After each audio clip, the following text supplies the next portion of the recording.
Hello बच्चों, कैसे हैं आप सभी। उम्मीद करता हूं बहुत अच्छे हैं, पढ़ाई को अच्छे से कंटिन्यू कर रहे हैं। मैं हूं प्रशांत माहेश्वरी और fun with physics YouTube channel पर आप सभी का बहुत बहुत स्वागत है। आज की वीडियो क्लास में हम एग्जाम्पल नंबर 1.10 को डिस्कस करने वाले हैं। एनसीईआरटी बुक्स, चैप्टर है इलेक्ट्रिक चार्ज एंड फील्ड, उसका एग्जाम्पल है 1.10। बहुत बढ़िया क्वेश्चन है, सिंपल सी मैथमेटिक्स है, सिंपल से फॉर्मूलाज का यूज है, गॉस लॉ को यूज किया है और उसे सॉल्व किया गया। अच्छे से एक बार के लिए इस न्यूमेरिकल को पढ़ लीजिए, फिर हम इस क्वेश्चन को सॉल्व करते हैं। चलिए, तो क्वेश्चन आप लोगों ने पढ़ ही लिया होगा, मैं इसे थोड़ा सा ब्रीफ कर देता हूं कि इसमें है क्या हमारे पास में। देखिए, एक क्यूब रखा हुआ है किसी इलेक्ट्रिक फील्ड में और उस इलेक्ट्रिक फील्ड की वैल्यू थोड़ा समझिएगा। इट इज अल्फा एक्स की पावर 1/2। अल्फा कुछ ना कुछ कांस्टेंट वैल्यू है, 800 दिया हुआ है, लेकिन यहां उसके साथ में x चल रहा है। इसका मतलब समझिए, जैसे जैसे x का वैल्यू चेंज होगा वैसे वैसे इलेक्ट्रिक फील्ड का वैल्यू भी चेंज होगा। अब अगर आपको कोई पूछे कि ये electric field uniform electric field है या नॉन यूनिफॉर्म इलेक्ट्रिक फील्ड है, बताइए आपको आंसर क्या होना चाहिए। आंसर है it is non uniform electric field. X का वैल्यू इंक्रीज होने पर इलेक्ट्रिक फील्ड की वैल्यू भी इंक्रीज होगी, एक्स का वैल्यू डिक्रीज होने पर इलेक्ट्रिक फील्ड की वैल्यू भी डिक्रीज होगी। तो ये नॉन यूनिफॉर्म है, यूनिफॉर्म हो ही नहीं सकता। तो मतलब जैसे जैसे मैं आगे की ओर जाता जाऊंगा इलेक्ट्रिक फील्ड का वैल्यू इंक्रीज होता जाएगा, ये थोड़ा ध्यान में रखिएगा। तो ये electric field non uniform electric field है जिसका डायरेक्शन एक्स डायरेक्शन है। आगे जब हम देखते हैं तो इसी क्वेश्चन में EY और EZ जो है वो 0 देख रखा है, मतलब इलेक्ट्रिक फील्ड का कोई भी कंपोनेंट Y डायरेक्शन में ही है, इलेक्ट्रिक फील्ड का कोई भी कंपोनेंट Z डायरेक्शन में नहीं है। ये बात ध्यान में रख लीजिएगा। Z यहां पर बोर्ड में तो ऐसा ही शो किया जा सकता है, 3D हम नहीं बना सकते इस चीज को, लेकिन ध्यान में रखिएगा ना तो इस डायरेक्शन में इलेक्ट्रिक फील्ड है ना ही इस डायरेक्शन में इलेक्ट्रिक फील्ड है। Electric field is in x direction. Done इतना। अब हमें क्या करना है, इससे टोटल फ्लक्स कैलकुलेट करना है कि इसमें टोटल फ्लक्स कितना जा रहा है या इससे रिलेटेड टोटल फ्लक्स कितना होगा। ठीक, इसी के साथ में इसमें कितना चार्ज है वो भी हमें कैलकुलेट करना है। यही बात है, बहुत सिंपल सा कॉन्सेप्ट है बच्चों। फ्लक्स के दो ही formula, flux phi is equals to E dot S vector, flux phi is equals to Q divided by epsilon naught, और इन दोनों का ही यूज होगा। ठीक है, सबसे पहले हम इसे थोड़ा सा डिवाइडेशन में डाल देते हैं। अगर आप देखेंगे, जब मैं किसी क्यूब की बात करता हूं ना बच्चों, लेट्स सपोज करो कि हमारे पास में ये एक क्यूब है ना, ये एक क्यूब मान लीजिए, मान सकते हैं इट इज अ क्यूब। ठीक है, अदरवाइज हाँ, इसको क्यूब की तरीके से लिया जा सकता है। ठीक है, अगर ये क्यूब है बच्चों और एक्स डायरेक्शन की अगर मैं बात करूं तो ये वाला एरिया, ये जो आपको दिखाई दे रहा है, एक तो इस एरिया से बात करेंगे that is in right hand direction, और एक ये जो एरिया है ना, इससे फ्लक्स की बात की जाएगी। ठीक है, ना तो इस नीचे वाले एरिया से बात की जाएगी, क्योंकि नीचे वाला एरिया आपको पता है कौन सी डायरेक्शन में जा रहा है, वाई डायरेक्शन में जा रहा है, ये वाला जेड डायरेक्शन में जा रहा है। तो वाई और जेड के तो जितने भी एरिया के कंपोनेंट हैं उनसे तो फ्लक्स 0 है, क्योंकि इलेक्ट्रिक फील्ड उस डायरेक्शन में काम ही नहीं कर रहा। एक्स डायरेक्शन में सिर्फ दो ही एरिया के पार्ट काम कर रहे हैं, एक तो राइट हैंड साइड वाला और एक लेफ्ट हैंड साइड वाला। ठीक है, ये बात यहां पर ये सिर्फ दो ही फेस ऐसे हैं, ये वाला फेस जो कि राइट हैंड साइड में है, जिसका एरिया का डायरेक्शन अगर मैं देखूं तो प्लस का आई कैप है, और अगर इस वाले की बात करता हूं तो इसके एरिया का जो डायरेक्शन है that is minus I cap. ठीक है, कुल मिलाकर के अगर इलेक्ट्रिक फील्ड का ऐसा डायरेक्शन है तो मेरा आउटगोइंग जो फ्लक्स होगा दैट विल बी पॉजिटिव, और जो मेरा इनकमिंग फ्लक्स होगा दैट विल बी नेगेटिव। क्यों? क्योंकि इलेक्ट्रिक फील्ड ऐसा है, एरिया वेक्टर ऐसा है, अपोजिट 180 डिग्री, cos 180 डिग्री का वैल्यू -1। ठीक है, चलो काम करने की कोशिश कर लेते हैं। मैंने आपको एरिया का डायरेक्शन यह भी बताया। सबसे पहले मैं इस राइट हैंड साइड वाले पार्ट की बात करता हूं कि इससे रिलेटेड कितना फ्लक्स होगा। तो flux linked with right hand side face. ठीक है, अब राइट हैंड साइड वाले फेस से कितना फ्लक्स होगा वो थोड़ा सा समझिएगा। आंसर है E डॉट S। अब S आपको पता होना चाहिए दोस्तों, एस आपको पता होना चाहिए। किसी भी क्यूब के अंदर जो एक फेस होता है वो स्क्वायर होता है, वर्ग होता है, और वर्ग का फॉर्मूला होता है क्या, भुजा square, L square, side square. ठीक है, तो वो थोड़ा ध्यान में रखेंगे। चलिए, ई का फॉर्मेट जो आपको दिया हुआ है दैट इज अल्फा एक्स की पावर 1/2 ठीक है, इसी डायरेक्शन में काम कर रहा है। एस भुजा square that is a square, side जो है वो ए वाली दे रखी है, ठीक है, ए स्क्वायर दिया हुआ है। अब आगे काम करना बाकी है भैया, अभी ये पूरा हुआ नहीं है। जब हम ये इलेक्ट्रिक फील्ड की बात करें तो यहां पर x की वैल्यू किसके बराबर होगी, ये क्वेश्चन में इंडिकेशन कुछ ऐसा दिया हुआ, यहां से लेकर यहां तक का पार्ट a और फिर यहां से लेकर यहां तक का पार्ट भी a।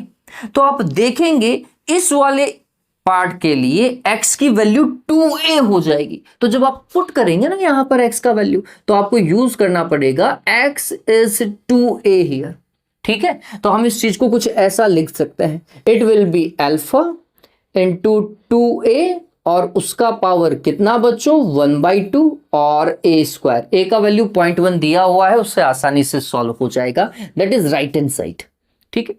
लेफ्ट हैंड साइड की अगर मैं बात करता हूं तो लेफ्ट हैंड साइड का फ्लक्स देखिए, अभी मैंने वैल्यू पुट नहीं करी है, आराम से कर लेंगे, ठीक है।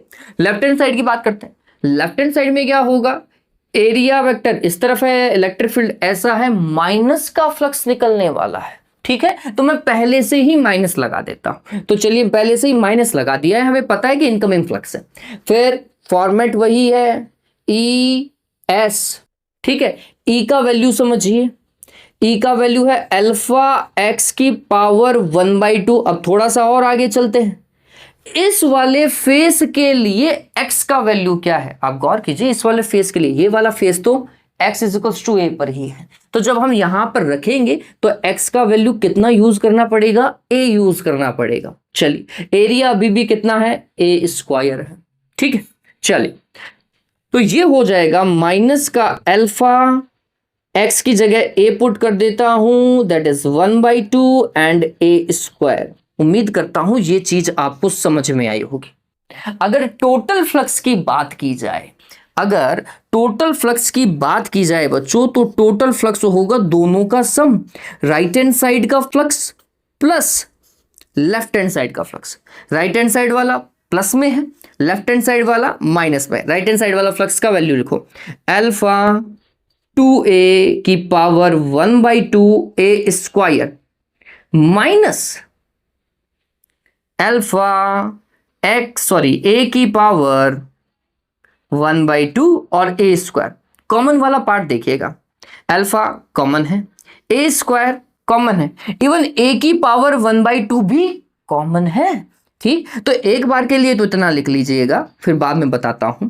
अल्फा और a स्क्वायर को मैंने कॉमन ले लिया है, यहां पर 2a की पावर 1/2 है, 2a की पावर 1/2 मतलब a की पावर भी 1/2 और 2 की पावर भी 1/2, ठीक है। मैथमेटिक्स को थोड़ा सा देखते हैं और ये कुछ ऐसा आएगा।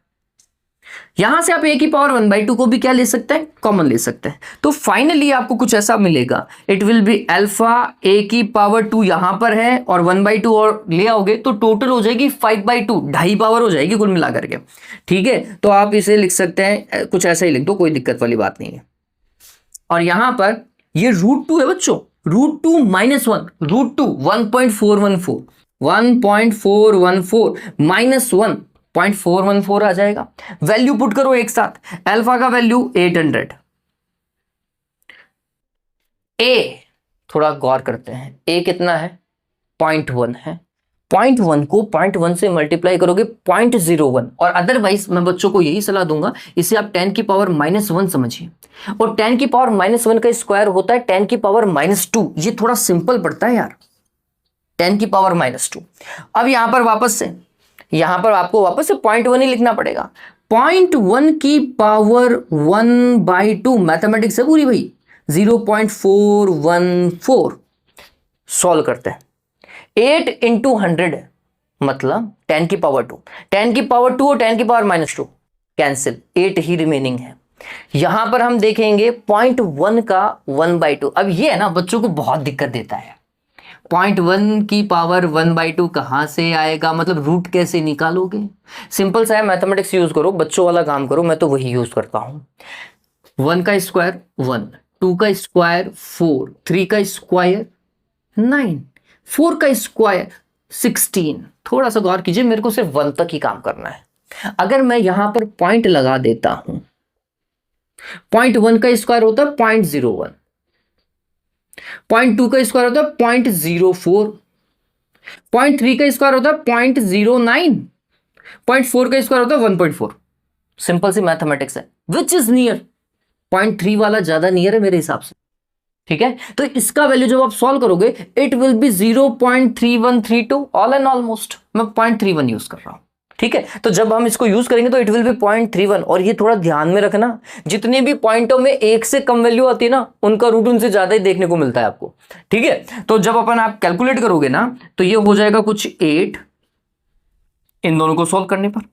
इसको सॉल्व करेंगे तो इट विल बी 0.31 और इसको 0.414। अब ये आपकी मैथमेटिक्स है, ये आपको आना ही चाहिए। इतना सॉल्व करो, जो भी आए फाई का वैल्यू, जो भी आए XYZ फाई का वैल्यू आए, यूनिट लगा दीजिएगा volt per metre, sorry volt metre, not volt per metre, volt metre, ठीक है। डन हुआ इतना। चलिए ये तो था टोटल फ्लक्स। अब हमें एक क्वेश्चन पूछा है इसका चार्ज। चार्ज के लिए आप गाउस लॉ यूज कीजिए। मैं यहां पर बता देता हूं, उम्मीद करता हूं कि ये सभी को दिखाई दे रहा होगा, ठीक है। According to Gauss law phi is equal to Q divided by epsilon naught. So Q will be phi into epsilon naught. What is phi? ये भाई साहब, ये जो भी आप सॉल्व करेंगे, जो भी आप सॉल्व करेंगे, इसका वैल्यू अगर मैं लगभग में जाऊंगा ना तो लगभग में 8 का अगर 0.3 मतलब 1/3 करेंगे तो 2.5 के आसपास में, 2.6 के आसपास में, और 2 ये 1 पॉइंट समथिंग में वैल्यू मिलेगी, 1.67 1.78 के आसपास में मिलेगी आपको अगर आप सॉल्व करोगे तो, ठीक है। तो जो भी यहां पर फ्लक्स आया वो, और उसको आप मल्टीप्लाई करेंगे किससे, 8.85 इंटू 10⁻⁻12 से। चार्ज हमेशा कूलाम में यूज होगा, इतना ही काम करना है ना। चलिए, तो उम्मीद करता हूं ये क्वेश्चन सिंपल है। मैथमेटिक्स को अगर आप गौर करेंगे ना, यहां पे दिक्कत बच्चों के साथ में यही आती है, एक्स का वैल्यू रखने में दिक्कत कर जाते हैं और सारा का सारा काम खराब हो जाता है। एक्स इस वाले फेस के लिए 2a है और इस वाले फेस के लिए बच्चों a है। बस इतना अगर आपको पता है ना बच्चों, आपका काम आसानी से हो जाएगा। उम्मीद करता हूं ये समझ में आया होगा। अगर अच्छा लगे तो वीडियो को लाइक और शेयर कर दीजिएगा। Have a good day, take care.